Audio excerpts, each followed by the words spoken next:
Shri colonel Kotiyal आज हमारे बीच में है। और एक सिर्फ सेना ही नहीं बल्कि सामाजिक जीवन में भी हजारों युवाओं को अपनी यूथ फाउंडेशन के माध्यम से फौज के लिए तैयार करने वाले, जिनके मार्गदर्शन में आज हजारों हमारे उत्तराखंड के भाई जो है सरहद पे कहीं पर हमारा सीना तान के खड़े हुए हैं, ऐसे कर्नल कोटियाल आज हमारे बीच में है।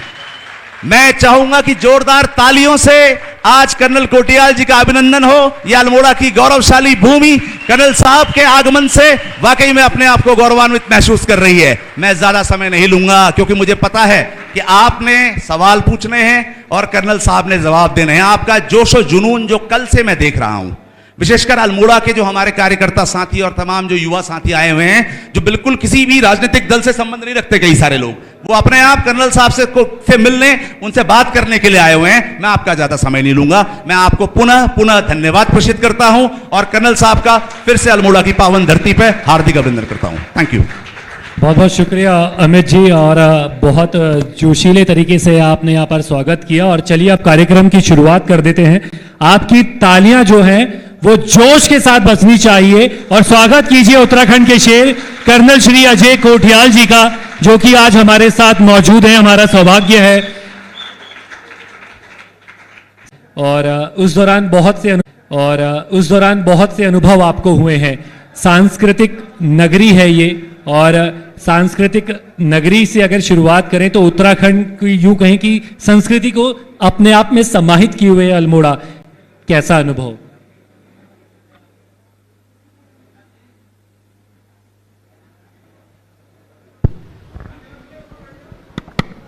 टॉप में पहुंचे थे तो वहाँ पे जो हमारे साथ एक राजेंद्र जलाल था कुमाऊं रेजिमेंट का, उसने मेरे को बताया कि सर ये फलाने इलाके होते हैं, इतना दूर से देख के समझ में नहीं आता है।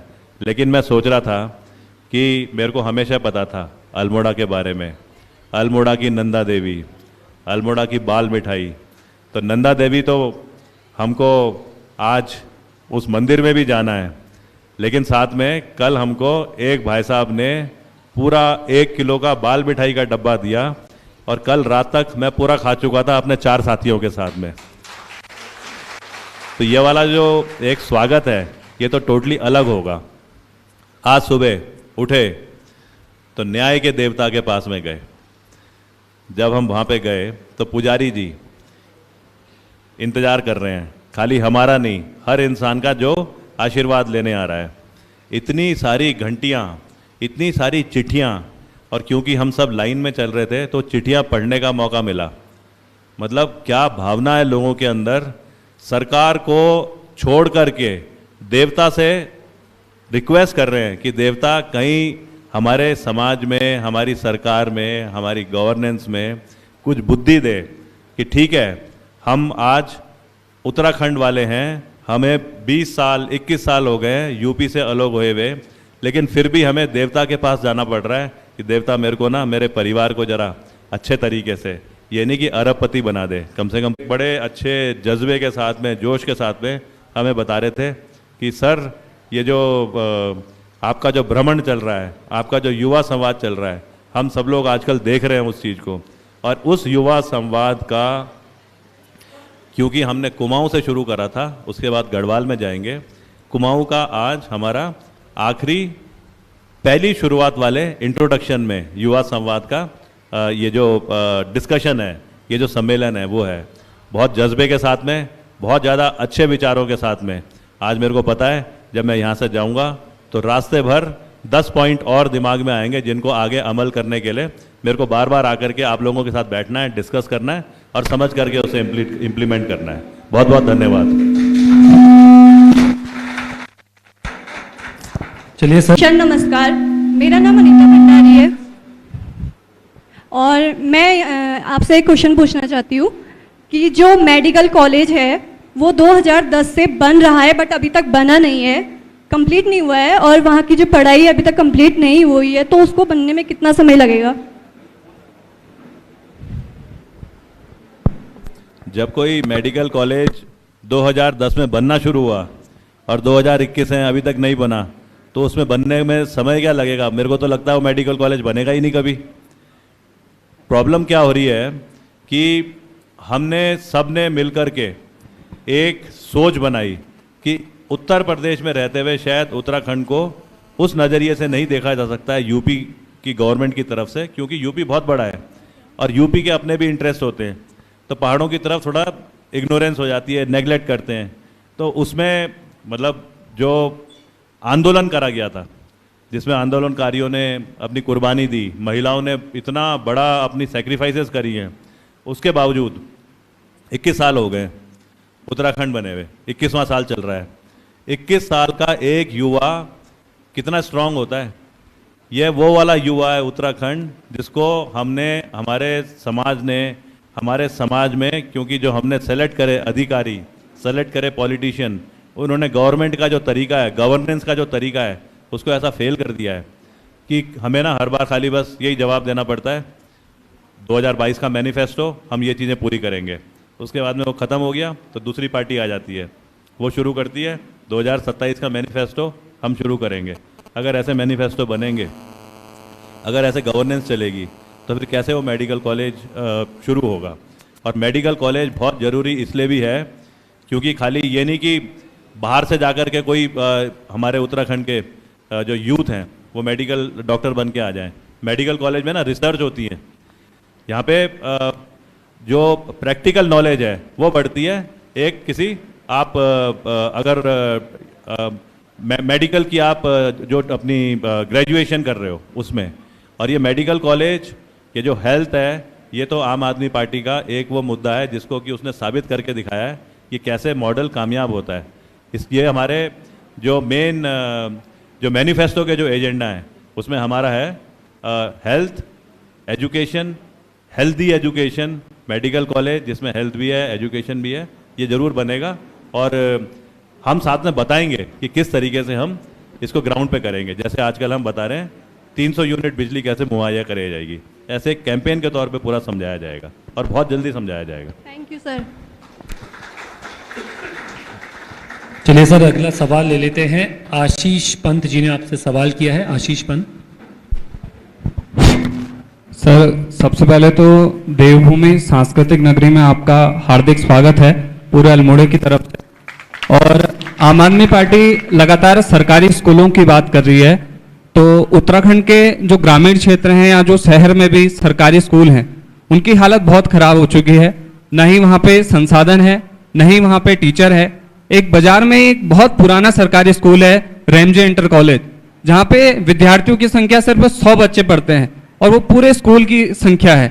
तो मैं आपसे बस यही पूछना चाहता हूं कि जिस तरीके से दिल्ली में सरकारी स्कूलों को अच्छा किया गया, तो उत्तराखंड एक अलग राज्य है जहां की ज्योग्राफिकल कंडीशन भी अलग है, तो यहाँ पे सरकारी स्कूलों को बेहतर करने के लिए आम आदमी पार्टी किस तरीके के कदम उठाएगी और आम आदमी पार्टी इसको लेकर क्या विचार रखती है? देखो, सरकारी स्कूल सबसे पहले तो मतलब ये तो हमको पता है कि आम आदमी पार्टी ने एक अच्छी गवर्नेंस के तहत बीच बीच में हर चीज़ को चेक करते हुए और ट्रेनिंग स्टैंडर्ड को बढ़ाते हुए सरकारी स्कूलों का एक बहुत अच्छा कामयाबी वाला मॉडल प्रूव करके दिखा दिया है दिल्ली में।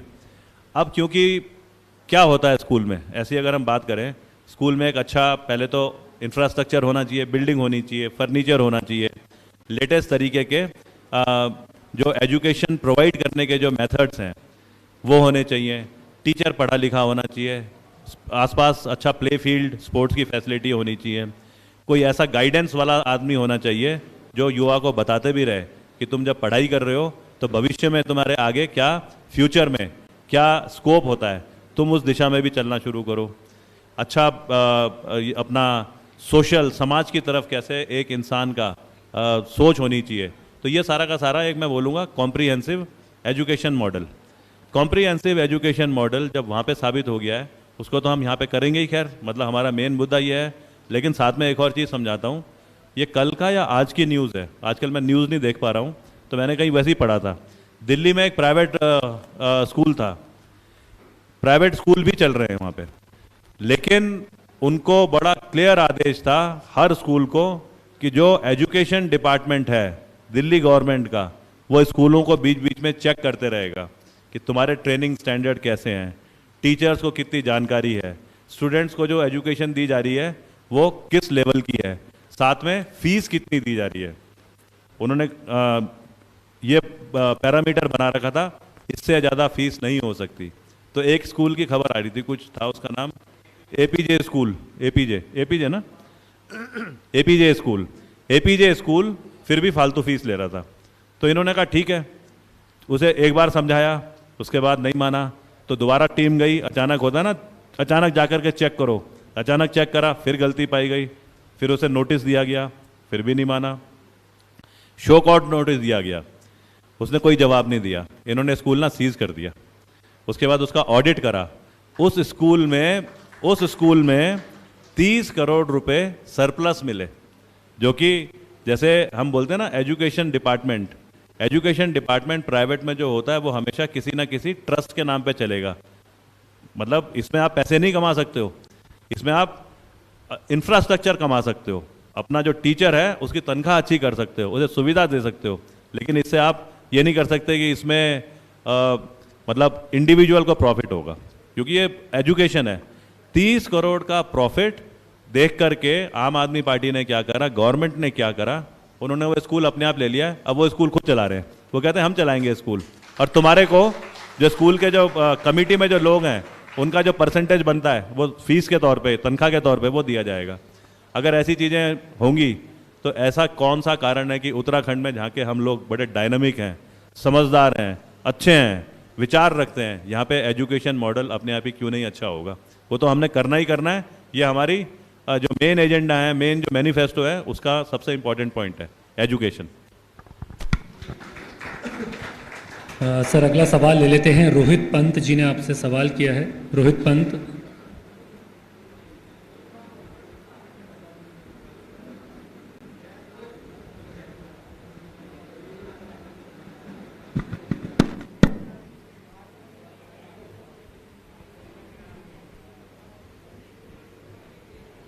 सर नमस्कार, मेरा नाम रोहित पंत है। सर नमस्कार, मेरा नाम रोहित पंत है। सर मेरा आपसे एक क्वेश्चन था कि 2016 से उत्तराखंड में पीसीएस के एग्जाम नहीं हुए हैं, और जो अभी करंट सरकार है, इससे पहले जो सरकार थी उनको किसी चीज़ से मतलब नहीं था। अभी मतलब आप आए हैं, आपकी अभी सरकार आने वाली है या आ सकती है, जो भी है, तो आपके इस बारे में क्या विचार है कि उत्तराखंड में पीसीएस का एग्जाम होना चाहिए या नहीं होना चाहिए? रोहित, बड़ी सिंपल सी बात है। हम बात कर रहे हैं कोई भी तरक्की की अगर तरतीब बनाई जाए किसी भी फील्ड में, तो इसका मतलब है अच्छी गवर्नमेंट, अच्छा गवर्नेंस। क्योंकि सरकार के पास में आज जो समाज में ज़रूरतें होती हैं उनके लिए हर एक के लिए अलग अलग डिपार्टमेंट बना है। अगर सड़कें खराब हैं तो पीडब्ल्यूडी के पास में उसका टास्क मिल रखा है। अगर हॉस्पिटल है तो उसके लिए हेल्थ डिपार्टमेंट है। अगर बिजली पानी ये नहीं आ रहा है तो department of electricity, department of water resources ये हैं। तो हर एक के लिए ना, अगर डिपार्टमेंट हैं और डिपार्टमेंट में खाली टेबल और कुर्सी है और वहाँ पे कोई बैठने वाला नहीं है, तो फिर गवर्नमेंट कैसे चलेगी। और पीसीएस और जो ये अधिकारी होते हैं, चाहे वो क्लरिकल लेवल से लेकर के और हमारे जो स्टेट लेवल के हैं, मैं सिविल सर्विसेज आईएएस की बात नहीं करूँगा क्योंकि वो केंद्र के एग्ज़ाम के बाद स्टेट में आते हैं। जो स्टेट सर्विसेज के जो लोग हैं नौकरी पे, अगर नौकरी वाले ही नहीं होंगे तो फिर कैसे हम एक इफेक्टिव गवर्नमेंट बनाएंगे। और इसमें ना खर्चा ज़्यादा नहीं है। एनुअल बजट, सालाना बजट में तनख्वाह के लिए पैसे होते हैं। अगर वो पैसे दे दिए जाएं तो क्यों नहीं आज जो बेसिक ज़रूरतें हैं इंसान को इस समाज में, वो पूरी की पूरी होंगी। और उत्तराखंड वैसे ही और जगहों से भी ना पैसे कमाएगा, रेवेन्यू कमाएगा। लोग अच्छे होंगे, खुश होंगे, पढ़े लिखे होंगे, समझदार होंगे, यूथ स्ट्रांग होंगे। अभी मैं देख रहा हूँ ये लड़का, मेरे को नाम नहीं पता, एनसीसी की ड्रेस पहन के आ रखा है। क्या स्मार्ट, क्या फिट लग रहा है वो। अब इसने टोपी पहन ली है। इसको पता है कि इस जो सर पे तुर्रा लगा रखा है, हैकल, इस हैकल को लगाने में कितनी शान आती है। ऐसी सोच क्यों नहीं हमारी और बढ़ेगी। तो पीसीएस के एग्जाम नहीं, पीसीएस की वैकेंसी, बाकी जितनी वैकेंसीज है वो तो सभी भरनी चाहिए, तभी इफेक्टिव काम करने वाली सरकार आएगी। पॉलिटिशियन से थोड़ी आती है सरकार कि अजय कोठियाल बन गया नेता और अजय कोठियाल ने 50 बत्तियां बांट दी, बत्तीदारी अधिकारी बना दिए। टाइम वेस्ट कर रहे हैं यार हम। हमें तो सरकारी कर्मचारियों पे कंट्रोल रखना है, वो अच्छा करेंगे। उस तरीके के पॉलिटिशियन हमें लेकर के आने हैं, नए, यंग, डायनामिक, जो कि समाज के लिए लड़ सकते हैं, जो कि हाय ये जो शुद्धि बुद्धि पे हवन करते हैं वो वाले ड्रामे नहीं करेंगे, काम करेंगे ग्राउंड पे, वो वाली चीज़ें करनी है हमने। सर वो जो एनसीसी कैडेट है राहुल जोशी उनका नाम है, वो भी आपसे सवाल करना चाह रहे थे, क्योंकि उन्होंने मेरे से सवाल जरूर डिस्कस किया था। मैं चाहूँगा कि वो सवाल खुद पूछे अपना। राहुल को तो यहाँ मंच पे आकर के पहले सलूट मारना चाहिए, फिर उसके बाद में सवाल पूछना चाहिए।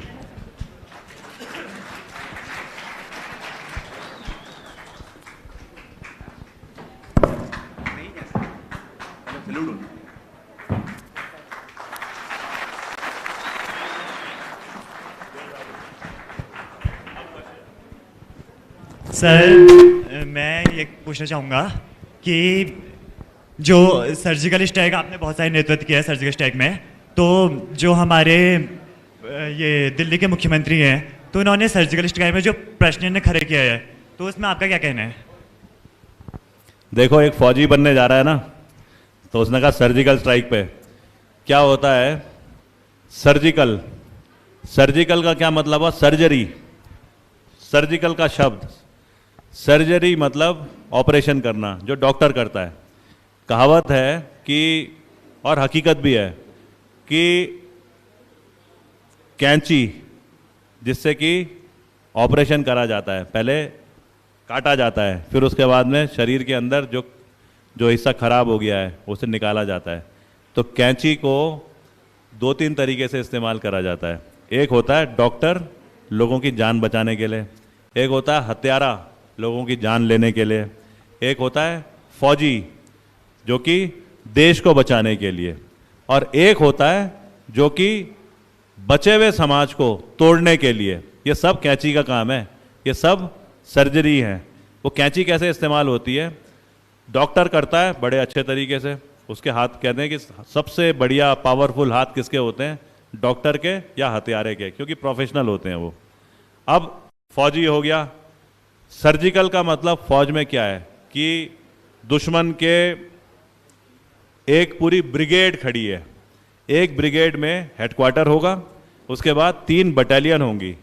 हेडक्वार्टर की नफरी होगी खाली 100 आदमी, पलटन की नफरियां, बटालियन की नफरी होंगी 850 आदमी एक की। तो 850 आदमियों को मारने के लिए जो मेहनत हमें करने की ज़रूरत है इंडियन आर्मी को, उससे बढ़िया उनका जो बॉस है ब्रिगेड हेडक्वार्टर, 100 आदमी खाली, उन्हें मार दो। उन्हें मार दिया तो बाकी 3 बटालियन अपने आप ही तितर बितर हो जाती है और अपने आप ही कहीं ना कहीं वो दिशाहीन हो जाती है। इसे बोलेंगे हम सर्जिकल स्ट्राइक, कि कम नफरी इंफॉर्मेशन लेकर के हिट करती है। एक तीसरी सर्जरी होती है कैंची से कट पेस्ट।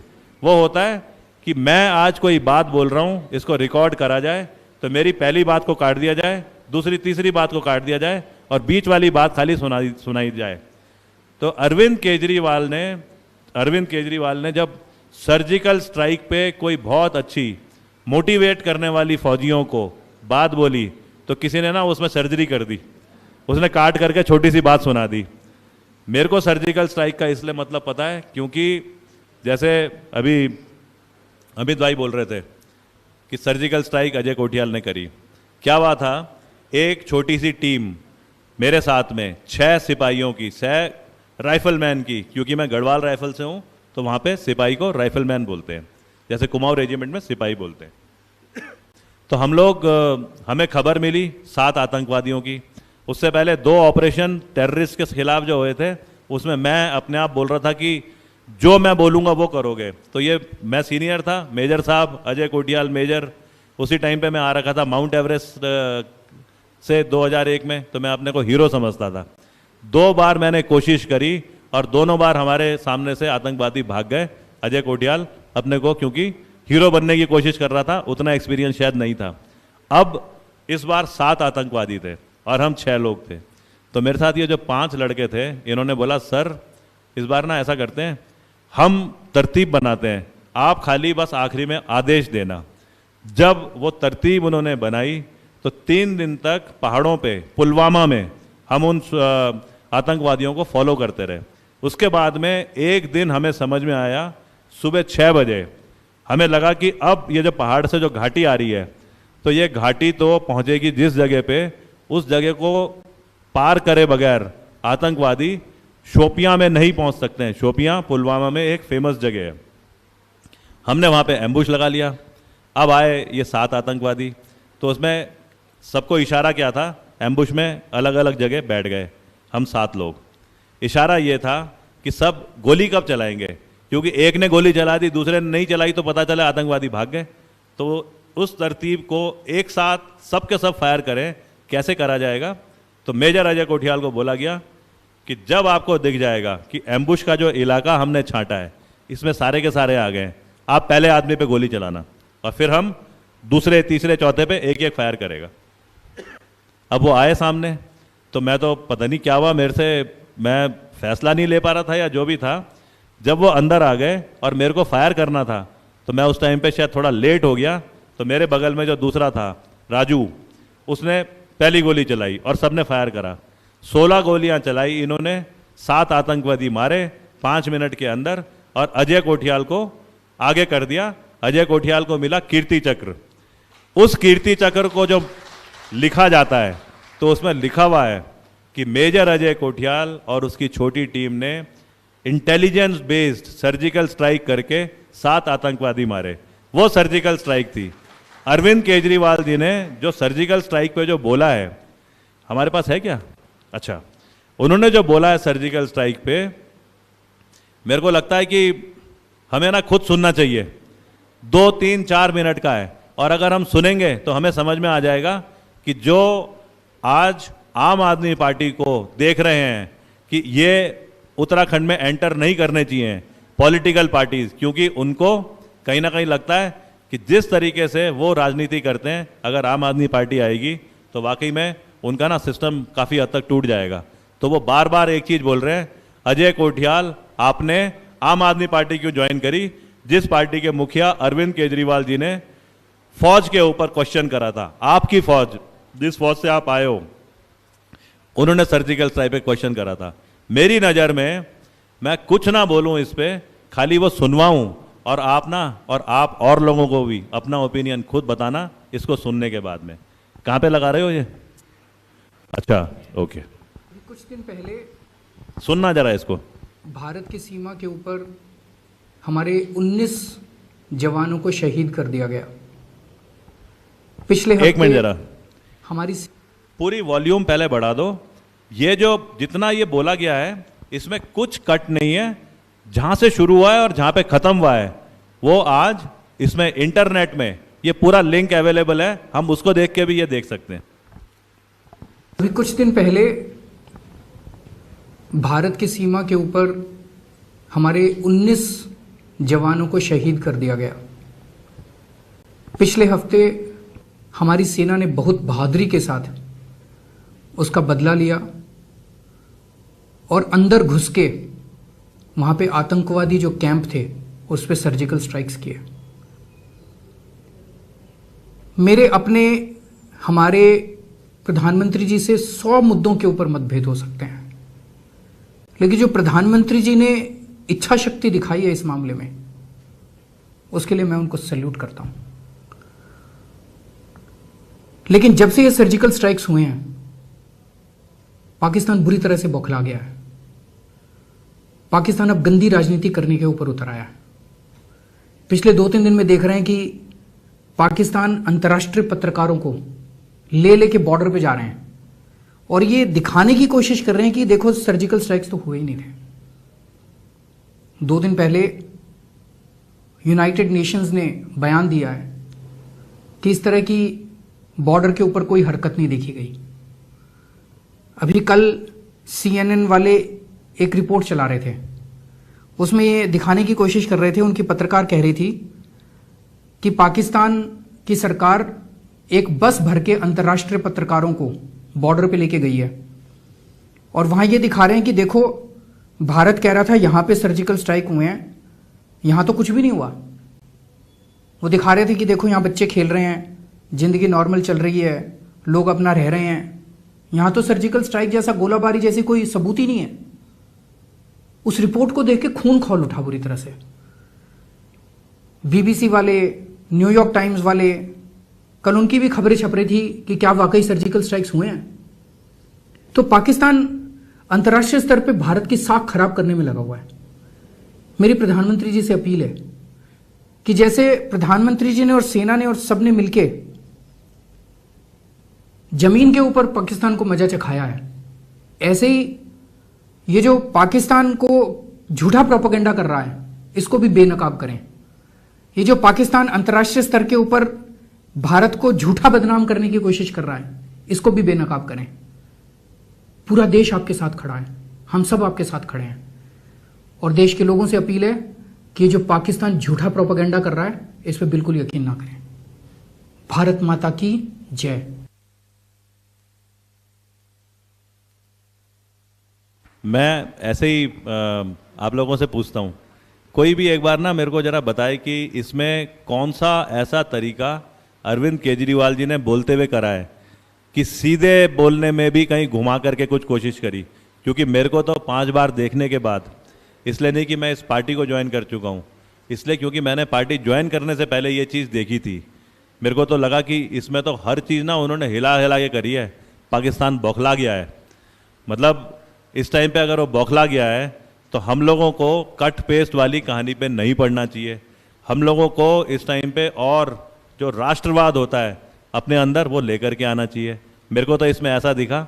और मेरे जो फौजी कोर्समेट थे और जो पलटन वाले थे, जब उन्होंने भी देखा तो उन्होंने सबने यही बोला कि कम से कम एक मुद्दे पे तो केजरीवाल जी भी मोदी जी की तारीफ़ करते हैं। मतलब इसमें वो तारीफ़ मेरे को लगी। मैं ऐसे ही पूछूंगा किसी से कि क्या वाकई में इसको देखने के बाद में लगता है कि केजरीवाल जी ने सवाल करा होगा।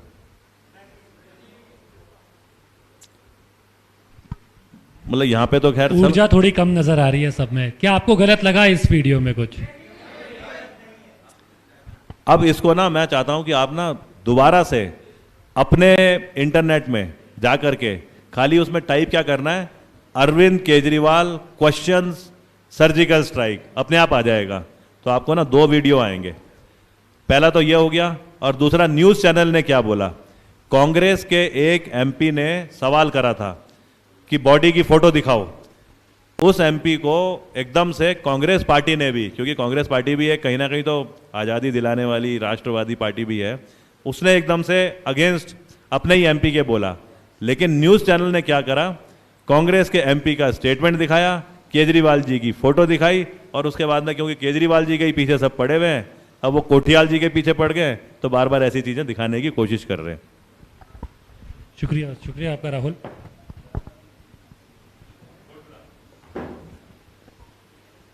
चलिए सर, अगला सवाल हम ले लेते हैं। दिव्या जोशी जी ने आपसे सवाल किया है। दिव्या जी, मैं चाहूँगा आप आगे आ जाएं और सवाल करें।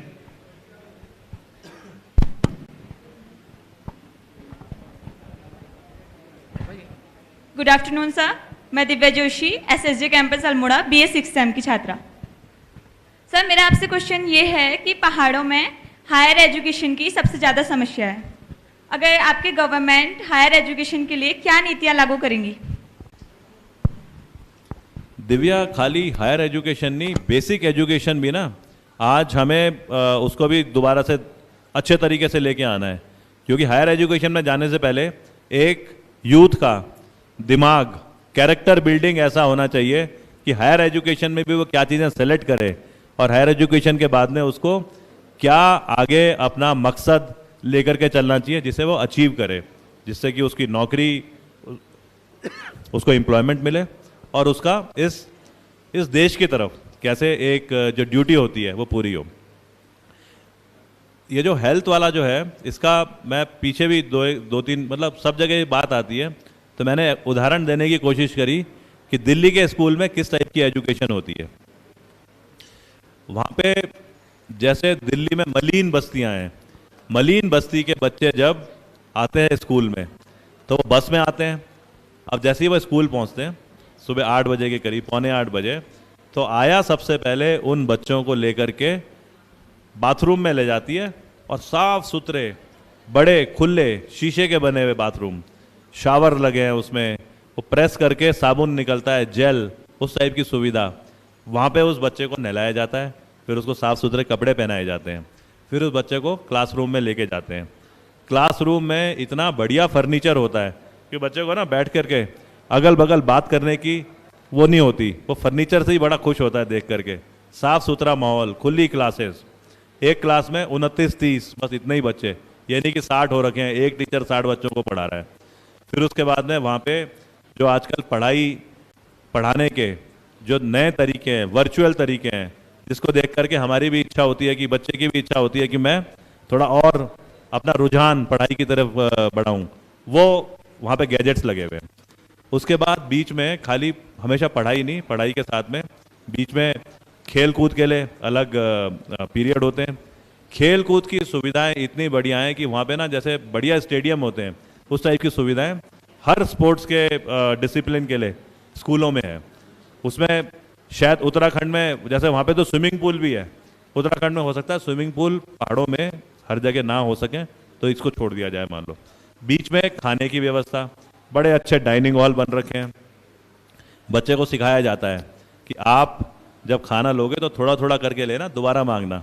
अब बच्चा जब दोबारा मांगता है ना तो बोलता है मैडम मेरे को 1 चपाती प्लीज़ या थोड़ा सा राइस प्लीज़।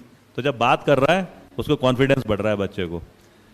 बच्चे वहाँ पे 8 बजे से 1 बजे तक का जो स्कूल का टाइम होता है, जब वो ख़त्म हो जाता है तो बस तो लग जाती है, लेकिन बस का जो कंडक्टर है उसकी ना मतलब हालत ख़राब हो जाती है बच्चों को इकट्ठा करने में, क्योंकि बच्चे घर ही नहीं जाना चाहते। वो कह रहे हैं या तो इतना बढ़िया खेल का स्पोर्ट्स का वो है, वो उछल कूद वहाँ कर रहे हैं। उन स्कूलों में बेसमेंट में फायरिंग रेंज बन रखे हैं। बच्चे को एयर गन की शूटिंग, एयर पिस्टल की शूटिंग, टारगेट को कैसे रिपेयर करते हैं, कैसे टारगेट की मार्किंग होती है, वो सब सिखाया जाता है। तो उसका ना कैरेक्टर बिल्डिंग हो रहा है अच्छा, एक उसके अंदर एक बनावट बड़ी अच्छी सी आ रही है। अब वो बच्चा घर जाता है तो घर में उसके पिताजी हैं, मलिन बस्ती में रहता है वो बच्चा। पिताजी तम्बाकू का प्लास्टिक का वो पन्नी खोलते हैं, तम्बाकू खाते हैं और सामने फेंक देते हैं पन्नी को। तो बच्चा ना भाग के जाता है कि पापा ये क्या कर रहे हो, इसको हमारे स्कूल में सिखाया गया है, इसको अपनी जेब में रखो, और जब आपको डस्टबिन दिखाई दे जिसमें जैविक होगी अजैविक होगी वहाँ आपने फेंकना है। तो वो पापा जो है अगर उसे कोई और आदमी टोके कि क्यों फेंक दिया है तूने, तो पापा झगड़ने आ सकता है। लेकिन अपने बच्चे की बात सुन करके मेरे ख्याल से कोई भी पापा ना दोबारा फेंकने की कोशिश नहीं करेगा। तो ये वो कैरेक्टर बिल्डिंग है जो वहाँ पे स्कूलों में और हायर एजुकेशन में जो दी जा रही है इस तरीके की। हमने उस मॉडल को यहाँ पे लेकर के आना है। खाली बस फ़र्क यहाँ पे कुछ हो सकते हैं क्योंकि पहाड़ की बनावट और प्लेन्स की थोड़ी अलग है। प्लेन्स में हो सकता है कि हम डिसाइड कर लें कि हर 30-30 किलोमीटर या 15-15, 20-20 किलोमीटर पे स्कूल होंगे। यहाँ पे हो सकता है घाटियों के हिसाब से स्कूल हो। अब अगर मान लो घाटी है, अब मान लो ये अल्मोड़ा है, ऊपर पहाड़ में जो बच्चा है वो नहीं आ सकता है, मतलब रोज़ अप डाउन नहीं कर सकता है। तो इसका मतलब अगर स्कूल बनाने में 2 करोड़ रुपए लग रहे हैं तो 1.5 करोड़ रुपए और लगाने की ज़रूरत है स्कूल के साथ में हॉस्टल बनाने के लिए, ताकि उन बच्चों को ला करके हॉस्टल में रखा जाए और आने जाने की दिक्कत ना हो। एजुकेशन जो है इसमें खर्चे की ना कोई कॉम्प्रोमाइज़ नहीं हो सकता, क्योंकि यह सरकार की, यह हमारी जिम्मेवारी है कि हम अपने समाज में युवाओं को कैसे एक अच्छा पोटेंशियल, अपने देश को अच्छा करने वाला यूथ बनाएं। तो इसमें तो कोई कॉम्प्रोमाइज़ ही नहीं है। अभी कुछ दिनों में हम हेल्थ कैसे लेके आएंगे, एजुकेशन कैसे लेके आएंगे, शिक्षा, उसको हम बहुत अच्छे तरीके से कैंपेन के तौर पे सबको समझाएंगे। जैसे आजकल हम बिजली का रजिस्ट्रेशन कर रहे हैं और लोगों को समझाने की कोशिश कर रहे हैं कि बिजली के रजिस्ट्रेशन से किस तरीके से हम ज़मीन पे अमल करने के लिए इस स्कीम को आगे बढ़ाएंगे। बिल्कुल सर, और जोश के साथ तालियां बजनी चाहिए क्योंकि जो आपके सवाल हैं उनके तुरंत जवाब भी यहाँ पर कर्नल साहब दे रहे हैं। और अगला सवाल ले लेते हैं, कृष्णा नयाल जी ने सवाल किया है। कृष्णा नयाल, माइक पास कीजिए आगे प्लीज़। सर नमस्कार, मैं भैया कृष्णा नयाल उत्तराखंड के देवभूमि में आपका हार्दिक स्वागत एवं अभिनंदन करता हूं। सर मेरा आपसे यह सवाल है कि बारिश के मौसम में रास्ते टूट जाते हैं और सड़कें टूट जाते हैं, तो जिससे मरीजों को काफ़ी सारी दिक्कतों का सामना करना पड़ता है। ऐसे में एयर एम्बुलेंस ही एकमात्र विकल्प था जिसे केंद्र सरकार द्वारा निरस्त कर दिया गया। और अतः मैं आपसे यह चाहता हूँ कि अगर आपकी सरकार सत्ता पे आती है तो आप उस पर क्या निर्णय लेंगे? क्या सवाल है सर इनका?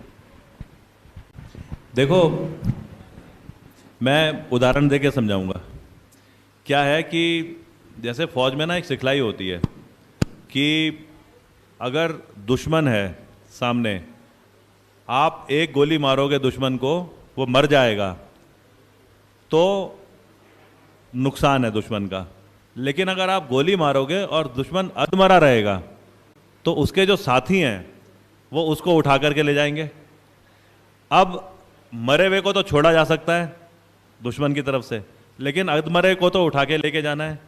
अधमरे को जब उठा करके लेके जाएंगे तो दुश्मन की और जो एनर्जी है, 7-8 आदमी वो भी इसमें ना बिजी हो गए। तो आपने खाली उसे गोली नहीं मारी, आपने उसकी पूरी टीम को ही तोड़ दिया। आपदाएं तो पहाड़ों में आएंगी, इसमें तो कोई शक नहीं है।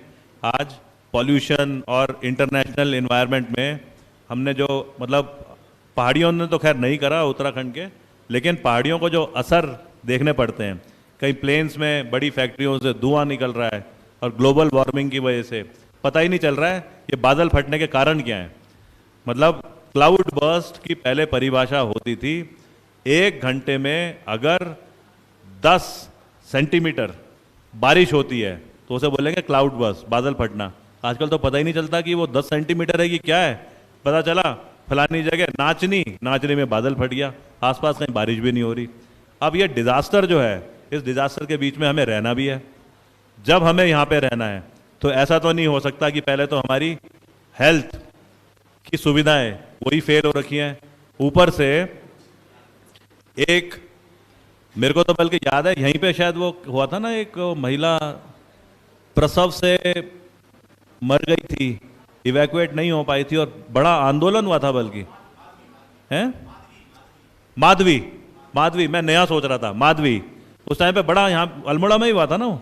हाँ बिल्कुल, अभी 3-4 महीने हुए होंगे मेरे ख्याल से, 3-4 महीने।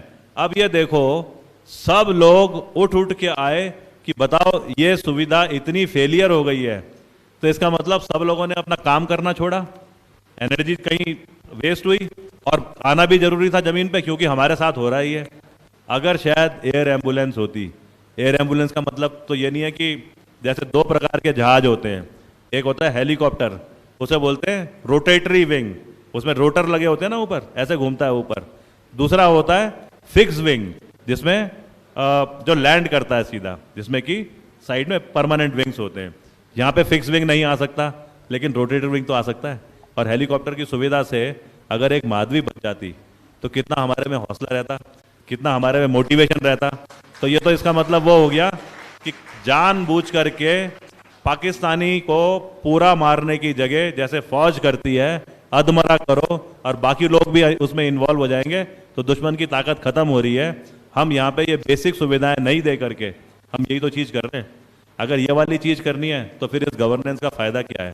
हेल्थ स्कीम जो है उसमें एयर एम्बुलेंस, उसमें जो बेसिक चेन ऑफ इवैक्यूएशन होता है, ये सब के सब हमने अपने कैंपेन में इलेक्शन से पहले अगले 2-3 महीने में सबको समझाने हैं कि आम आदमी पार्टी इसे कैसे लेकर के चल रही है। बिल्कुल सर, और बहुत ज़रूरी भी है ये। और हर्षित तिवारी ने आपसे अगला सवाल किया है सर। हर्षित तिवारी, माइक पास कर दीजिए। हर्षित तिवारी अगर हमारे साथ मौजूद हैं यहाँ पर। अगर मेरे को याद है तो शायद एयर एम्बुलेंस का ना सरकार ने कोई 2-3 साल पहले डिक्लेयर भी करा था कि हम ऊपर के इलाकों में एयर एम्बुलेंस की फैसिलिटी देंगे, पर वो कभी हो नहीं पाया। नमस्कार सर, मैं हर्षिता तिवारी। तो मेरा प्रश्न ये है कि उत्तराखंड की सबसे बड़ी समस्या है बेरोजगारी। तो आपकी सरकार आएगी तो आप युवाओं को रोजगार देंगे? देखो, रोजगार बेरोजगारी, अगर हम बात करें पूरे उत्तराखंड को कैसे स्ट्रांग बनाया जाएगा तो इसका मतलब युवा जो है वो मोटिवेटेड होना चाहिए। युवा अगर दिशा सही होगी तो मोटिवेटेड रहेगा, अगर दिशाहीन होगा, उसे पता नहीं होगा क्या करना है भविष्य में, तो फिर तो वो वाली बात हो गई कि इतनी अंदर उसके ताकत है, एनर्जी है, वो बंडल है, फुटबॉल है एनर्जी की, उसको अब अगर आप दिशा नहीं दोगे तो वो दाऊद इब्राहिम बनेगा, अगर उसे दिशा दोगे तो वो अब्दुल कलाम बनेगा। उत्तराखंड के यूथ इनको अगर देखो तो सारे के सारे अब्दुल कलाम हैं, खाली बस ज़रूरत यह है थोड़ा सा, तो हमें भी तो कहीं अपनी जिम्मेवारी निभानी है, उनको समझाना कि कैसे करो, और वो है मोटिवेटेड यूथ कैसे होगा। पहले पढ़ाई अच्छी हो, उसके बाद उसको कोई नौकरी मिले, ताकि वो तसल्ली से अच्छे काम समाज के लिए क्या करने हैं उस तरफ भी बढ़ सके। अगर युवा को रोजगार नहीं मिलेगा तो उत्तराखंड बनेगा कैसे? और उत्तराखंड बनाने के लिए ये छोटा सा काम, उनको जो नौकरी दी जाती है, ये नहीं हो गया कि खाली तनख्वाह दे दी गई है। हम पूरे पहाड़ के मॉडल को, उत्तराखंड के मॉडल को कामयाब भी बना रहे हैं। रोजगार के इतने सारे तरीके हैं हमारे यहाँ पे, मतलब ये जो पहाड़ हैं, हिमालय बोलते हैं इनको। दुनिया में हिमालय शुरू होता है अपना लेह लद्दाख से, और उसके बाद में अरुणाचल प्रदेश में ख़त्म होता है। उस जगह को बोलते हैं नामचा बरवा, जहाँ से ब्रह्मपुत्रा नदी चीन से इंडिया में आती है। इस हिमालय का सबसे बड़ा हिस्सा, चंक, नेपाल और उत्तराखंड में है। और उत्तराखंड में इन हिमालय से ना ऐसी क्या चीज़ नहीं है जो मिल सकती है।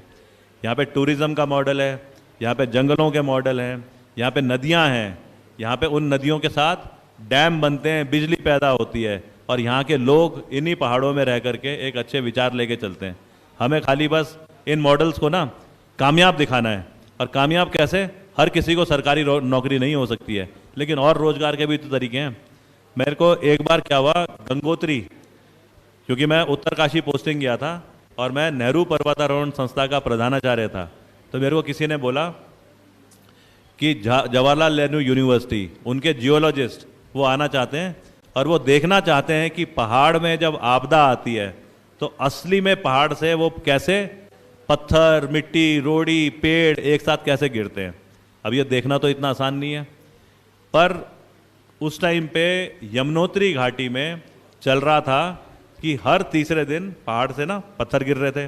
बारिश आ रही थी तो कहीं मिट्टी हल्की हो गई, कहीं अंदर उसमें ये है क्या बोलते हैं, चूना है, चूने में पानी डालो तो बड़बड़ बड़बड़ करता है और फटता है, तो कहीं उसमें चूना है, वो पत्थर गिर रहे थे। तो हमने क्या करा, इन जियोलॉजिस्ट को 3 दिन के लिए यमुनोत्री में एक पहाड़ के ऊपर से गिर रहे हैं, यहाँ नीचे घाटी है, इधर दूसरा पहाड़ है, ये सेफ है, यहाँ पे कोई खतरा नहीं है, यहाँ बैठा दिया। तो ये लोग देखते रहे अपना कैमरा लगा करके 3 दिन तक। तीसरे दिन थोड़े से वो ऊपर से पत्थर गिरे। जब वो पत्थर गिरे ना, इतने खुश हुए क्योंकि उन्होंने खुद देख लिया। तो उसको देख करके हमने 15 लोगों को बुलाया कि हम तुम्हें दिखाते हैं आपदा कैसे आती है। उनसे हमने 20-20 हज़ार रुपये लिए, उन्हें 4 दिन ऊपर ठहराया, टेंट लगाया अच्छा सा उनके लिए, खाने की सुविधा दी। एक दिन तीसरे चौथे दिन में 3 मिनट के लिए वो पत्थर गिरे। पता है मज़ा आ गया उनको। उन्होंने वो रिकॉर्डिंग जो है जब अपने यूट्यूब में डाली, कहते हैं सबसे ज़्यादा लाइक उसमें आई। उस दिन से हमारे को समझ में आ गया टूरिज्म की परिभाषा खाली ये नहीं हो सकती कि रिलीजियस धार्मिक टूरिज्म, एडवेंचर टूरिज्म कि नंदा देवी चढ़ रहे हैं या कहीं ऊपर ग्लेशियर में जा रहे हैं। एक तीसरा डिजास्टर टूरिज्म। उस डिजास्टर टूरिज्म में लोग 1-1 लाख रुपए देने को तैयार हैं खाली वो छोटा सा सीन देने के लिए। मेरा समझाने का मतलब यह है, ऐसे बहुत सारे तरीके हैं, हमने उन तरीकों को खाली जमीन पे कैसे अमल करना है वो लेके आना है, या रोजगार के साधन ही साधन है। बिल्कुल सर। और अगला सवाल रीता बिस जी ने आपसे पूछा है। रीता जी, माइक पास कर दीजिए इधर। हेलो, नमस्कार सर।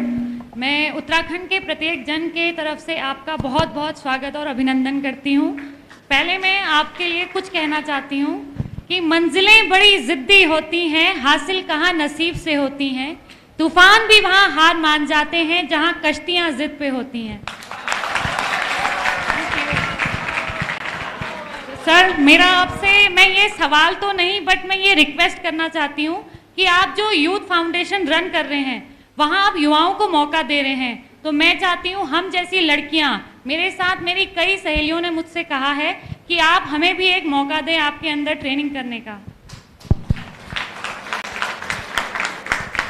रीता, पता है क्या हुआ है, ये असली में ये ना एक इत्तेफाक है।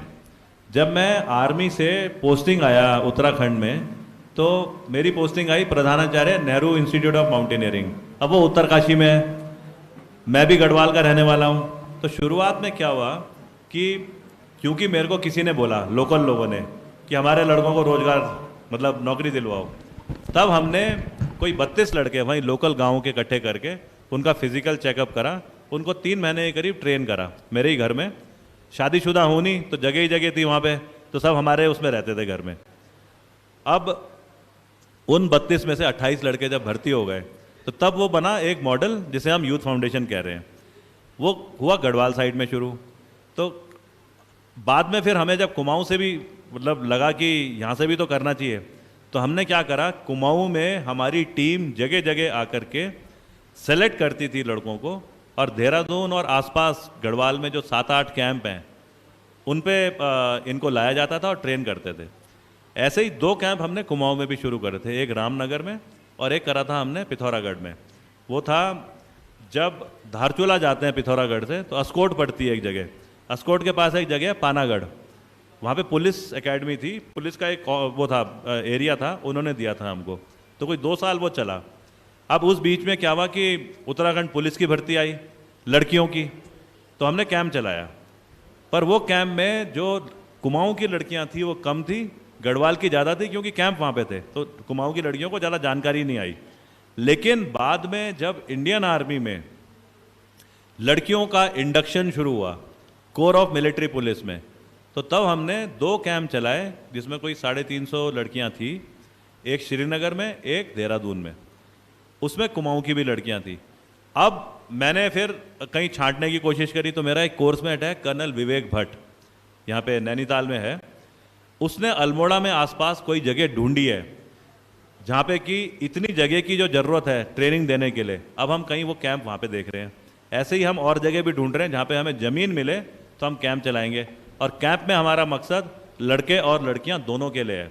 अभी आजकल वही इंडियन आर्मी में कोर ऑफ मिलिट्री पुलिस के लिए वैकेंसी आ रखी है लड़कियों के लिए भी, पता है तुमको इस बारे में? अप्लाई कर रखा है उसमें?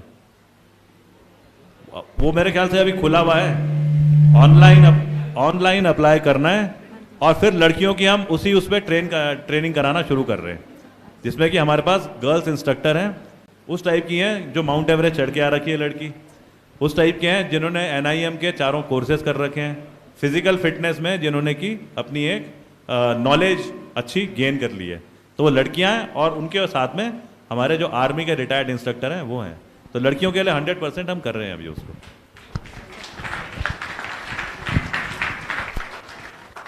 सर 2013 की आपदा के दौरान हमने देखा कि आपने और आपकी पूरी टीम ने किस तरीके से केदार घाटी में काम किया है, और एक युवक और हैं हमारे साथ इस सभा में जो कि उस दौरान मौजूद रहे और आपके साथ उनको काम करने का मौका मिला, और वो हमारे साथ है। प्लीज़ माइक पास कीजिएगा, आप अपना परिचय दें पहले तो।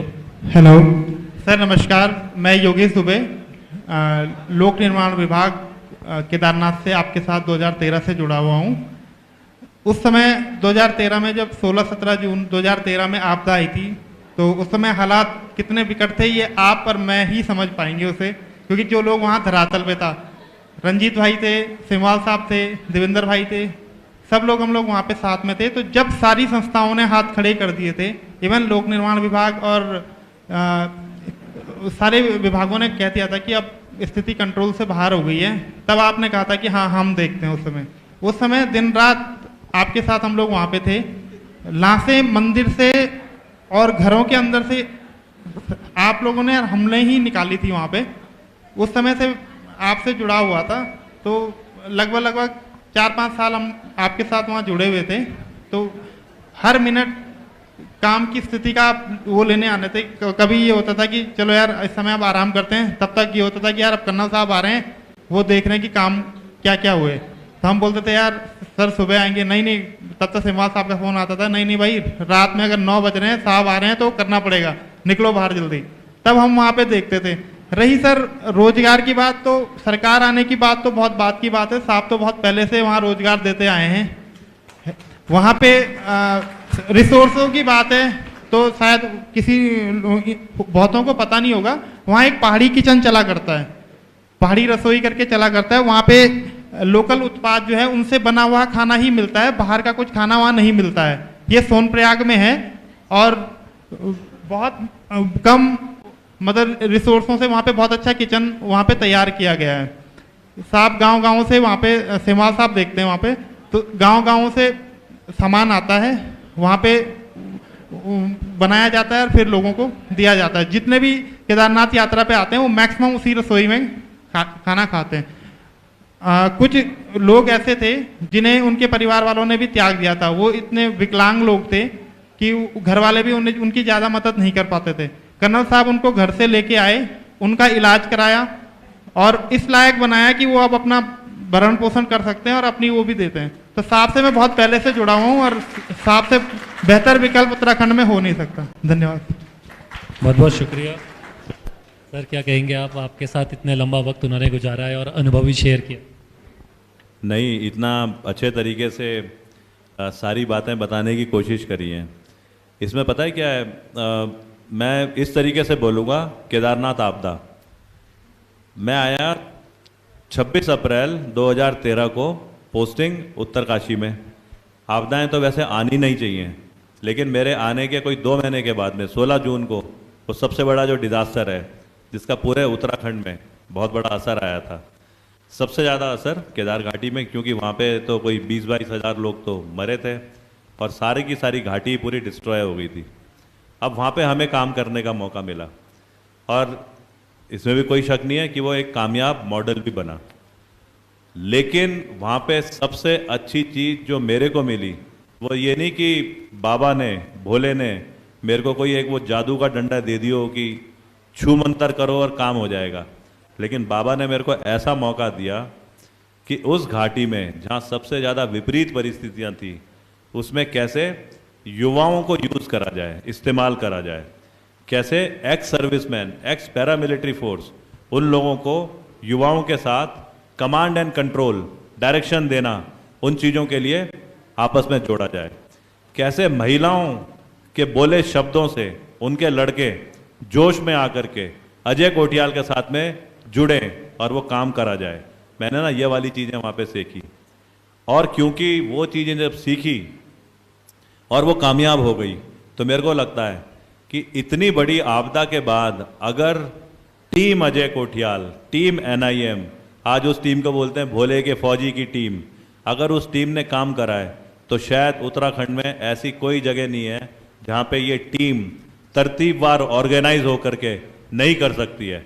200% ऐसा कोई चैलेंज मेरे को यहाँ पहाड़ में नहीं दिखता है जो हम लोग बड़े आसानी से आपस में ही मिलजुल करके कर सकते हैं। और अगर यही वाली चीज़ें मेरे को लगी कि मैं 10 गुना और करना चाहता हूँ, क्योंकि मेरे घर वाले, मेरे पिताजी जो एक सिपाही पहले भर्ती हुए थे इंडियन आर्मी में, फिर धीरे धीरे मेहनत से ऑफिसर बने, फिर IG रिटायर हुए, मेरी माँ जो हमेशा मेरे को बोलती थी, अभी मेरी माँ गुजर गई है 3 साल पहले, लेकिन उससे पहले मेरे को हमेशा बोलती थी, तूने हमारी बात नहीं मानी कि तूने शादी नहीं करी, अब तू मेरी बात मानेगा, तू ना अंदर से भी इच्छा रखता है समाज की तरफ अपने कदम को बढ़ा। फौज की तेरी 27 साल की नौकरी हो गई है, अब वहाँ पे जा कर के कोई तेरे को बहुत मज़ा नहीं आएगा, क्योंकि ये सब चीज़ें मेरे साथ में हैं। और अगर हम ये चीज़ें कर सकते हैं तो मेरे को लगता है कि मेरे को ना बद्दुआएं मिलेंगी अगर मैं इन कदम आगे नहीं बढ़ाऊंगा, सबसे पहले खुद। और जब मैं कदम बढ़ाऊंगा तो मेरे को पता है मेरे साथ ना इतने जज्बे वाली सारे बैठे हैं, जहाँ जा रहा हूँ जो मेरे को हौसला दे रहे हैं, वो टीम अपने आप आगे आएगी, उत्तराखंड नवनिर्माण होगा। ये केदार बाबा ने मेरे को सिखाया है और वही वाली बात अभी बताई गई कि क्या क्या चीज़ें वहाँ पे हमने देखी और करने का मौका मिला। सर, इस चर्चा का आखिरी सवाल ले लेते हैं। विनोद चंद्र भट्ट जी ने आपसे सवाल किया है। विनोद चंद्र भट्ट जी, आगे माइक पास कीजिए।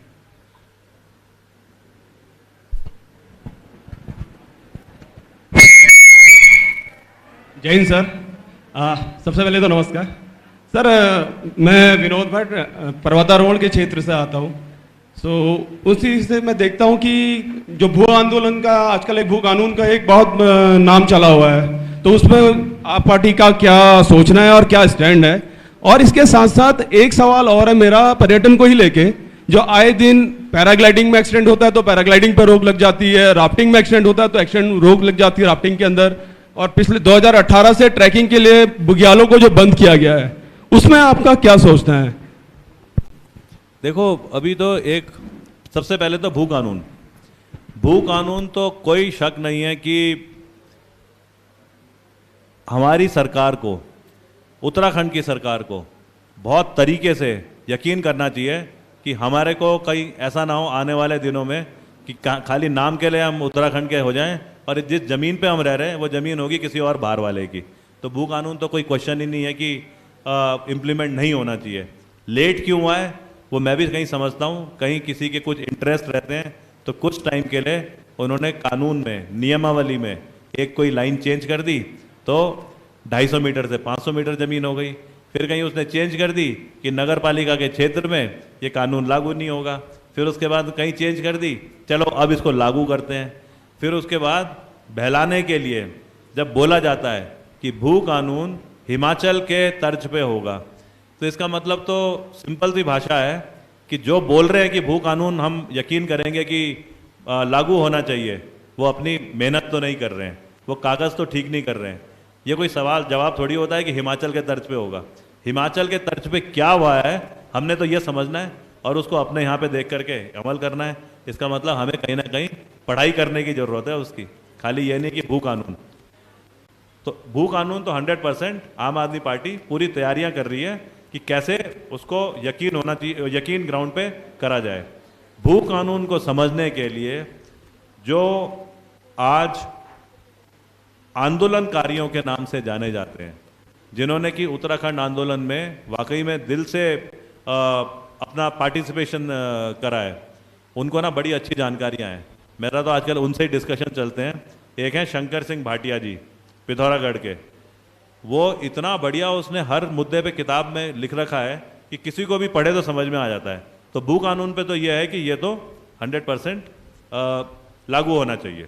दूसरा है एक्सीडेंट। हमारे जो रोजगार के जो जरिए हैं ऊपर, टूरिज्म एक है।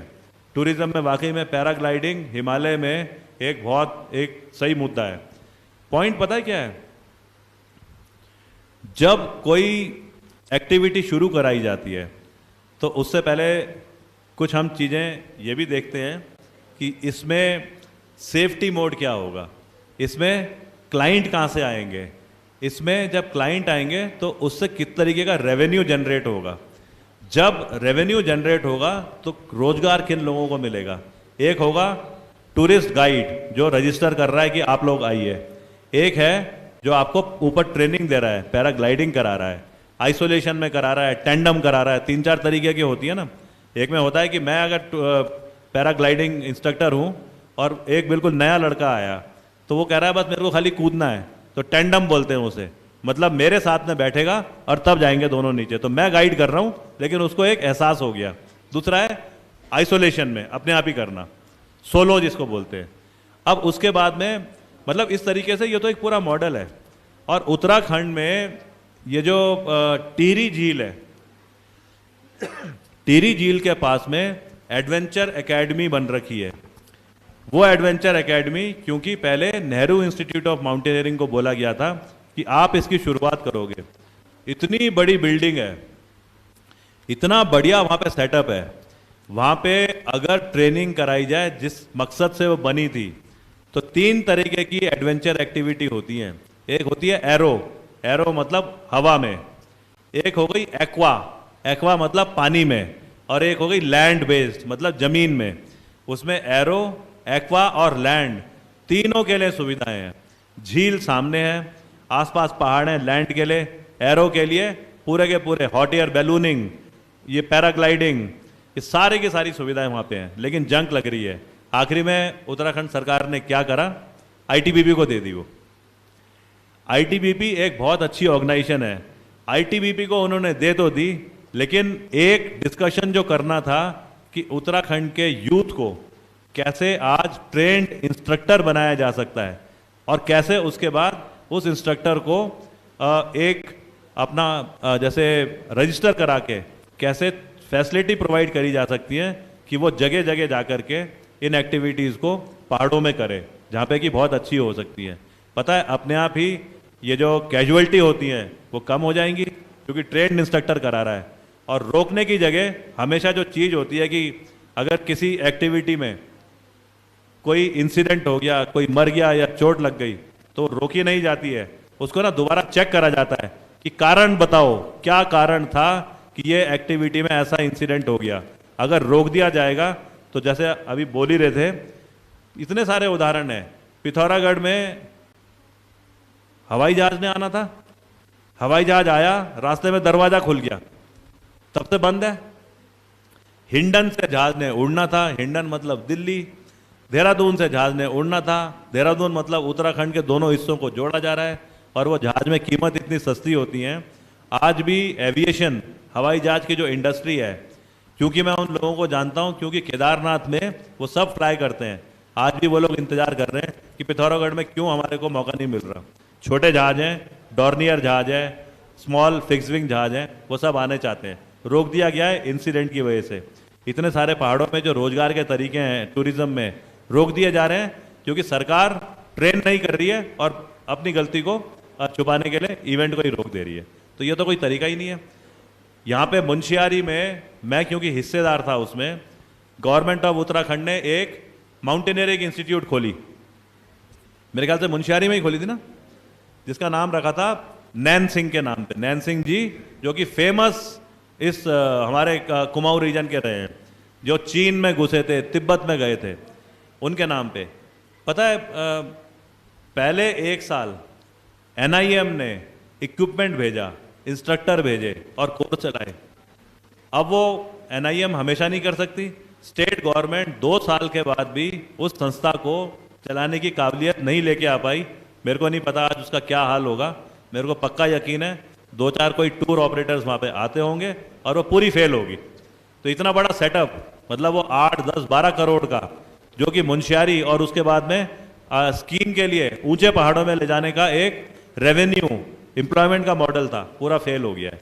तो ये फेल में किसी की गलती नहीं है, ये खाली गवर्नमेंट का काम करने के तरीके में गलती है, और उसी चीज़ को हमने अमल करना है कि कैसे गवर्नेंस ठीक करी जाए। अरविंद केजरीवाल जी ने जब पहली बार वो जीते तो 60 दिन की सरकार थी, 60-65 दिन की ऐसे ही। उन्होंने पता उस 60 दिन में 29 IAS ऑफिसर, अपना जो सीनियर डॉक्टर होते हैं एजुकेशन डिपार्टमेंट के, उनके खिलाफ एक्शन करा, उनको ना नौकरी से निकाल दिया और उनको उनमें से 50% को जेल जाना पड़ा। जब ऐसा सिस्टम अगर आएगा तो क्यों नहीं उत्तराखंड का जो सरकार का जो चलने का तरीका है वो अच्छा होगा, और सरकार के चलने का तरीका अच्छा होगा तो जो हमारी आज डिस्कशन में बातें चल रही हैं वो अपने आप ही ख़त्म हो जाती है। रोजगार, हेल्थ, एजुकेशन, कैसे एडवेंचर एक्टिविटीज़ को करना चाहिए, ये सब अपने आप ही आएंगी आगे। और वही करने का मकसद लेकर के हम लोग सब आम आदमी पार्टी का एक एक जो मेंबर है वो चल रहा है कि हम कैसे अपने को उत्तराखंड के नवनिर्माण में एक स्ट्रॉन्ग ईंट बनाएं। तो ये वाला हमारा मकसद है और इसी को लेके चलना है। 2 सवाल होने चाहिए छोटे छोटे। माइक पास कर दीजिए आगे प्लीज। और hello everyone, first of all I'm heartily welcoming to respected Colonel Kothiyal sir, and I'm Sakshi from Almora. First of all, I'm very thankful to you that आपने इतना अच्छा इवेंट ऑर्गेनाइज किया, एक युवा संवाद, जिसमें कि हम जैसे आम युवा आए और अपने इश्यूज को, अपनी प्रॉब्लम्स को आप तक पहुंचाएं, इस उम्मीद, इस विश्वास के साथ कि आप जब सत्ता में आए तो आप हमारी उम्मीदों को पूरा करें। यही विश्वास लेके हम युवा इस मंच पर आए हुए हैं। तो आपसे मैं अपने प्रश्न पूछने से पहले आपकी सेवा में कुछ पंक्तियां प्रस्तुत करना चाहूँगी। मन की बात करते हो, मन की बात करते हो, अच्छी बात करते हो, मन की बात करते हो, अच्छी बात करते हो, हक की बात करते हो, हक की बात करते हो, ये कैसी बात करते हो? मन की बात करते हो, अच्छी बात करते हो, हक की बात करते हो, हक की बात करते हो, ये कैसी बात कर रहे हो? पहाड़ पे खुशहाली है, पहाड़ पे खुशहाली है, ये कब की बात करते हो? पहाड़ पे खुशहाली है, ये कब की बात करते हो? मन की बात करते हो, बड़ी अच्छी बात करते हो, हक की बात करते हो, कैसी बात करते हो? ठीक है, ये पंक्तियां आपकी सेवा में हाजिर थीं। अब मेरा प्रश्न आपसे ये है कि आपने अपने एजेंडा में 3 चीज़ें शामिल की हैं, बिजली, चिकित्सा और शिक्षा, लेकिन आपने कानून व्यवस्था के बारे में कुछ नहीं कहा है। कानून व्यवस्था और शुड आई से कि बहुत ही लचर कानून व्यवस्था। भारत एक लोकतांत्रिक देश है। इस लोकतांत्रिक देश में जो न्यायपालिका है वो कार्यपालिका के इशारों पे काम करती है। आई मीन टू से कि जो न्यायपालिका है वो आज़ाद नहीं है, आज़ाद नहीं है न्यायपालिका। और यही वजह है कि हम जैसे जो आम युवा हैं, हम जैसे जो आम लोग हैं, वो न्याय के लिए, और न्याय तो खैर न्याय की बात करना तो एक तर्क संगत मुझे लगता नहीं है कि न्याय की बात मुझे भारत जैसे देश में करनी चाहिए। न्याय के लिए एक आम युवा, एक आम जनता सही वक्त पर न्याय के लिए तरसता रहता है कि उसे न्याय मिले। और आपने भी अपने इस एजेंडा में न्याय व्यवस्था को लेकर, कानून व्यवस्था को लेकर कोई बात नहीं की है। तो मैं यही जानना चाहती हूँ कि जब आपकी सरकार सत्ता में आएगी तो इस लचर कानून व्यवस्था के लिए क्या करेगी, जिससे कि हम जैसा आम युवा, हम जैसा आम नागरिक सही समय पर न्याय पा सके। यही मेरा सवाल है आपसे। Thank you. देखो, युवा संवाद का मकसद भी तो यही है ना। जब तुम लोग बोलोगे चीज़ को तो क्यों नहीं वो हमारी भी समझ में आएगी, और उसी को हमने अपने मैनिफेस्टो में डालना है।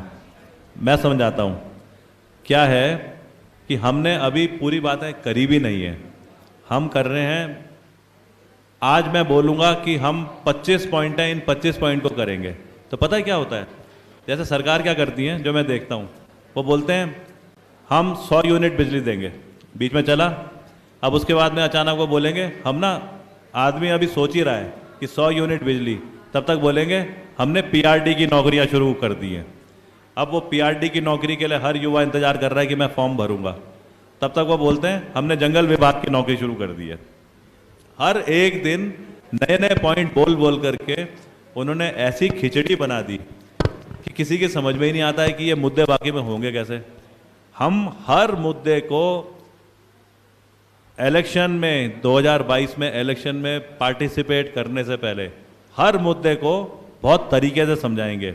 अगर आज हम बोले ना बिजली, पानी, रोजगार, हेल्थ, एजुकेशन, तो हम भी फालतू की बात कर रहे हैं।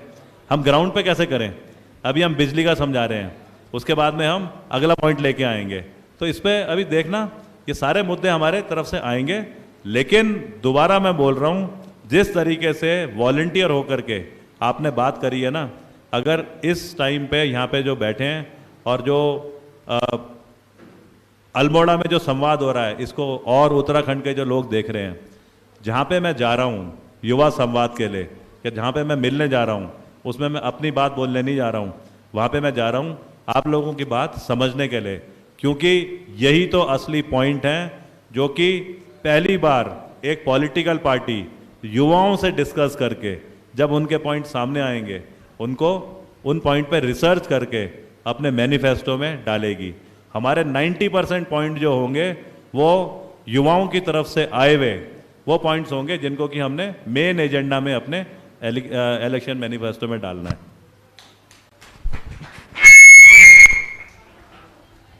एक ये आखिरी सवाल होगा बस।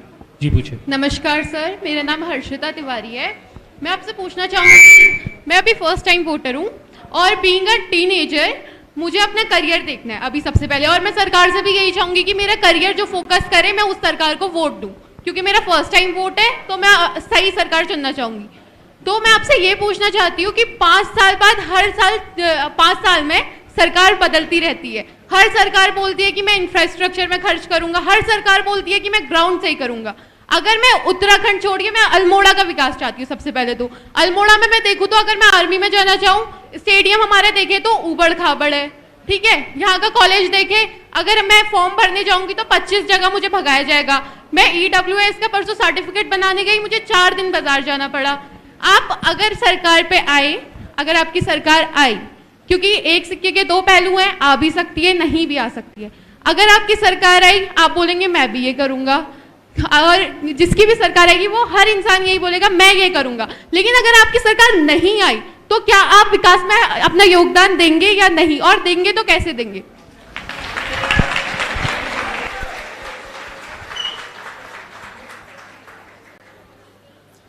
युवाओं के जो सवाल होते हैं वो भी तगड़े होते हैं। वैसे मेरे बारे में कितना जानती है? माइक पास कीजिए। सर मैं सच बताऊं, टू बी वेरी ऑनेस्ट, मैं आपके बारे में सिर्फ ये जानती हूँ कि आप कारगिल युद्ध के एक हिस्से थे, मतलब आप उसमें अपना योगदान दिया आपने, और आप आर्मी रिटायर्ड हैं, बस। इसके अलावा मैं आपके बारे में कुछ नहीं जानती, और ना मैं आम आदमी के पास्ट के बारे में जानती हूँ। मैं यहाँ पे हूँ अपने क्वेश्चन के बारे में, और मैं आपसे एक और क्वेश्चन पूछना चाहती हूँ जो इसके बाद पूछूंगी मैं। तो मैं एक चीज बोलूँगा, काफ़ी हद तक तो अगर टाइम मिलेगा तो मेरा प्रोफाइल देखना, मेरे ख्याल से अच्छा लगेगा। अब मैं दूसरी बात बोलता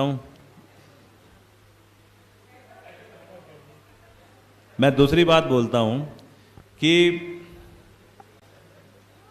अगर अजय कोठियाल ने यूथ फाउंडेशन बनाई जिसमें कि सारा खर्चा वो अपनी तनख्वाह से देता है, जिसमें उसको जो गैलेंट्री अवार्ड मिले हैं, कीर्ति चक्र, शौर्य चक्र, ये ना जिंदा आदमी को नहीं मिलते। जब प्रोफाइल देखोगे तो पता चलेगा। एक सामने जीवित जिंदा बैठा हुआ है, उसके शरीर में 2 गोलियां हैं, एक बाएं पाँव में है, एक पीछे राइट हिप में है। जब वो छोटा था तो क्योंकि उसके पिताजी अच्छी नौकरी पे चले गए थे, तो उन्होंने अजय कोठियाल को सबसे अच्छी जगह एजुकेशन देने की कोशिश करी, इंडिया का हर इलाका दिखाया। ये नहीं कि अजय कोठियाल में खासियत थी, क्योंकि उसके पिताजी जो गांव से आए थे, एक सिपाही थे, उन्होंने एक मेहनत करके अपनी प्लेटफॉर्म बना लिया था। हमको एयर एम्बुलेंस की बात, हमको तो बचपन से ही हेलीकॉप्टरों में घूमने का हमारे पिताजी की वजह से मौका मिला। घुड़सवारी जो एक बहुत महंगा शौक है, 2.5 लाख का घोड़ा जिसपे 30,000 रुपये महीने का खाना खिलाया जाता है, मैंने उन घोड़ों पे घुड़सवारी सीखी है अपने पिताजी की वजह से।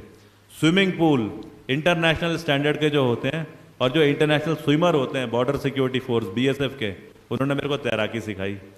मैं बोलना यह चाह रहा हूँ कि मेरा तो पेट पूरा भरा हुआ है, आज मेरे को पेंशन मिलती है। एक घर को चलाने के लिए अगर 5,000 रुपये पहाड़ में मिल जाए हर महीने, तो काफ़ी हद तक वो घर चल जाता है। मेरे को पता है कितनी पेंशन है, अगर 5,000 में एक परिवार चलता है तो 30 परिवार की पेंशन अकेले अजय कोठियाल को मिलती है।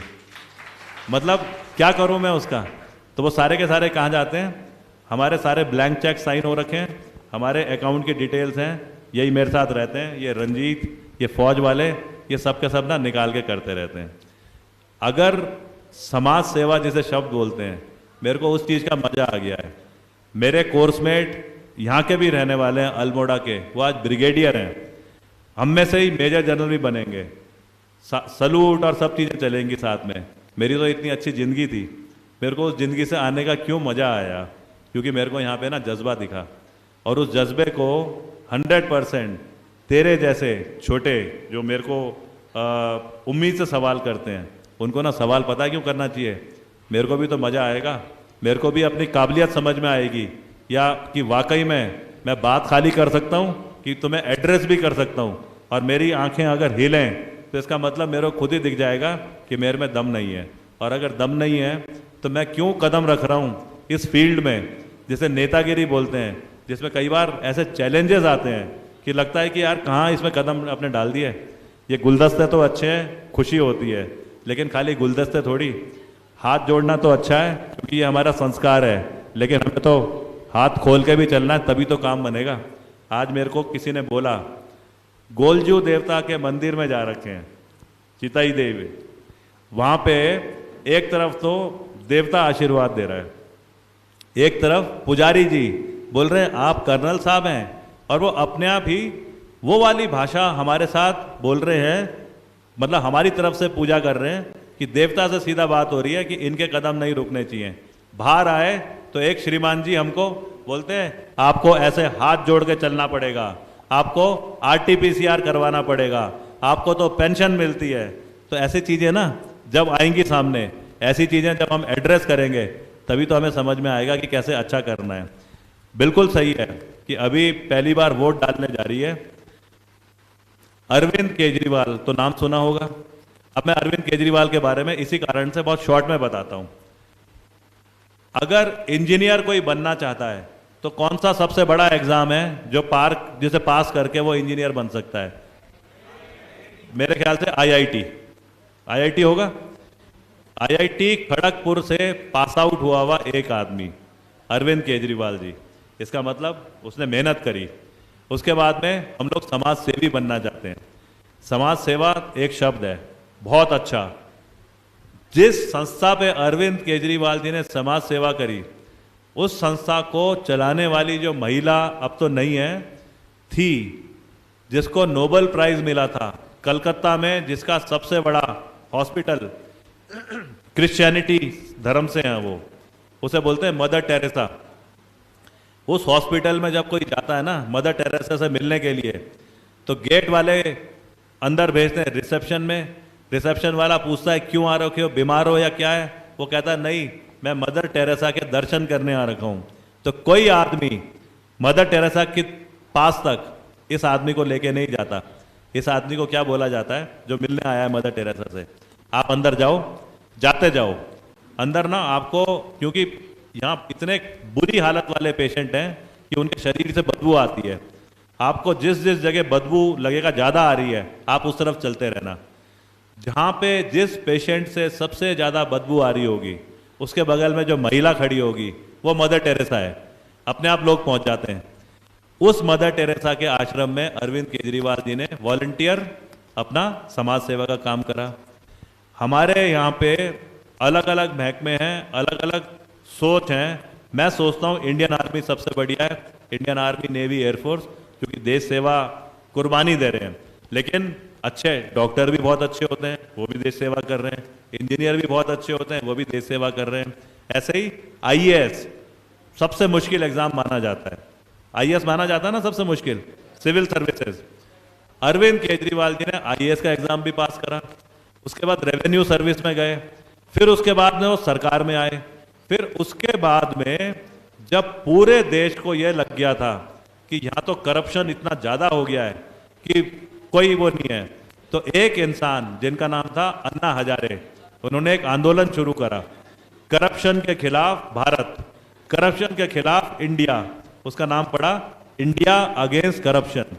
उस आंदोलन में जब बहुत सारी चीज़ें सामने आई तो एक बात यह आई कि आंदोलन तो हो सकता है, लेकिन अपने पॉइंट को, अपने काम करने के तरीके को आप जमीन पे तब कर सकते हो जब आप सरकार में बैठे हो। और सरकार में बैठने का मतलब है पॉलिटिकल पार्टी बनाना।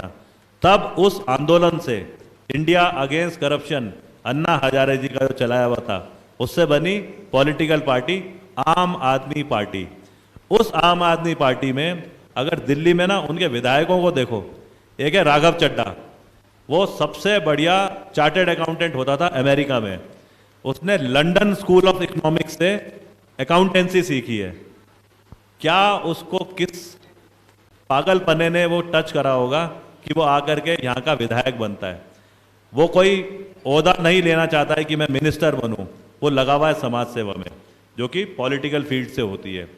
ऐसा क्या कारण है कि 32 साल के, 34 साल के वहाँ के जो विधायक हैं वो 3-3 बार से विधायक बने हुए हैं? क्या हमको नहीं समझ में आना चाहिए कि वाकई में ये वो कामयाब मॉडल है जो कि उत्तराखंड में तो बहुत ज़्यादा ज़रूरत है। यहाँ तो मतलब मैं क्योंकि उस ऑर्गेनाइजेशन से हूँ जहाँ पे किसी दूसरे को घटिया तुलना नहीं करी जाती उसकी, हम वो लकीर बनाने की कोशिश करते हैं कि अपनी लकीर बनाओ। अगर हमारी लकीर बनाई हुई वाकई में सबसे ऊपर है तो फिर हमारी लकीर को लोग यकीन करेंगे। यहाँ पे देखो उत्तराखंड में कोई भी फैसला होता है, कोई भी डिसीजन होता है तो वहाँ देहरादून में थोड़ी होता है। सारे के सारे मंत्री, मुख्यमंत्री, विधायक सब दिल्ली में बैठे रहते हैं। अगर ये सिस्टम है आज पॉलिटिकल हमारा, तो क्या आम आदमी पार्टी आ रही है तो क्या वो गलत है? अगर आम आदमी पार्टी में हमारे जैसे लोग आ रहे हैं, आम आदमी पार्टी में एक आम आदमी की ही बात को लेकर के आगे चला जा रहा है, तो फिर उस चीज़ में तो आज की तारीख में क्यों नहीं होना चाहिए? ऐसा कैसे हो सकता है आज से 20 साल के बाद हम रोएं कि जब हम काम करने की क्षमता करते थे, क्षमता रहती थी हमारे में, तो हम सोते रहे, हम खाली अपने को ही देखते रहे, हम बोलते रहे चीज़ तो खराब है, लेकिन हम हाथ नहीं उठा पाए। आज आम आदमी पार्टी को एक पॉजिटिव तरीके से कैसे एंट्री मिल रही है उसका भी उदाहरण बताता हूं। सरकार है भारतीय जनता पार्टी की, बीजेपी की। बीजेपी की काम है काम करना सरकार का। सरकार के 3 चीफ मिनिस्टर बदली हो गए, ठीक है। अब उसके जो दूसरी पार्टी है कांग्रेस, जो कि विपक्ष में बैठी हुई है, उसका काम है सरकार पे नजर रखना कि तुम कौन सा काम गलत कर रहे हो, सवाल उठाए जाए। आज दोनों पार्टी बीजेपी और कांग्रेस आम आदमी पार्टी को तंग करने की कोशिश कर रही है, रोकने की कोशिश कर रही है। तो इसका मतलब हम ना बिल्कुल सही दिशा में चल रहे हैं। फौज की आखिरी में एक लाइन बोलूंगा। फौज की एक कहावत है कि जब इंडियन आर्मी की एक टुकड़ी पाकिस्तान की आर्मी की पोस्ट पे अटैक करने जाती है तो सामने से गोली चलना मतलब है कि गोली चलेगी चलेगी पाकिस्तान की तरफ से। अगर सामने से गोली नहीं चल रही है तो इसका मतलब ये जो इंडियन आर्मी की टुकड़ी जा रही है अटैक करने, या तो वो गलत दिशा में जा रही है या फिर वो एम्बुश में फंसने जा रही है। आज आम आदमी पार्टी बहुत सही तरीके से सामने से गोलियां देख रही है, तो इसका मतलब ना एम्बुश में फंसने जा रही है और ना दिशा गलत है। आप सब हमेशा सवाल करते रहना, और सवाल के बाद में जब आपको यकीन होगा कि वाकई में ये पार्टी कुछ कर सकती है, तब देखना आम आदमी पार्टी को। ऐसे नहीं कि हम हाथ जोड़ेंगे और बोलेंगे कि वोट दे दो और सीधा वोट दे दिया जाए, ऐसा नहीं हो सकता। धन्यवाद बहुत बहुत। बिल्कुल सर, और अंत में एक छोटा सा मैं आपसे राय जानना चाहूँगा, आपका अनुभव जानना चाहूँगा, क्योंकि यहाँ से कुमाऊं दौरा आपका संपन्न हो रहा है, क्या उम्मीदें लेके जा रहे हैं आप अल्मोड़ा से अंत में? मैडम के साथ में मैं भी चलता हूँ बाहर इसके बाद। आज हमारा आखिरी ये जो युवा संवाद था कुमाऊं में, उसका आखिरी दिन है। अगले बार जब हम आएंगे तो अब हम दूसरे मुद्दे लेकर के आएंगे और आमने सामने लोगों से बात करेंगे, शायद अल्मोड़ा में नहीं और रिमोट इलाकों में। मैं बहुत शॉर्ट में ये बोलना चाहता हूँ कि ये हमारा रामनगर से शुरू हुआ था युवा संवाद जो था, उसके बाद हम 8 जगह पूरा जब लोगों से मिले हैं तो बहुत सारे एक्सपीरियंस लेकर के जा रहा हूँ। और ऐसे वाले जो पॉइंट हैं जो युवा उठाते हैं, इन पॉइंट्स को हमने 2022 में जो इलेक्शन लड़ने के टाइम पे अपने मैनिफेस्टो में जो डालने हैं पॉइंट्स, वो सारे के सारे पॉइंट्स 90% युवाओं की तरफ से होंगे। हम ये भी चाहते हैं अगर पॉलिटिक्स में आकर के उत्तराखंड का निर्माण हो सकता है तो ज़्यादा से ज़्यादा युवाओं को अच्छी भावना के साथ में इस जगह पे भी आना चाहिए जिसे पॉलिटिक्स बोलते हैं। हम उसे इनकरेज करना चाहते हैं। धन्यवाद बहुत बहुत। बहुत बहुत शुक्रिया।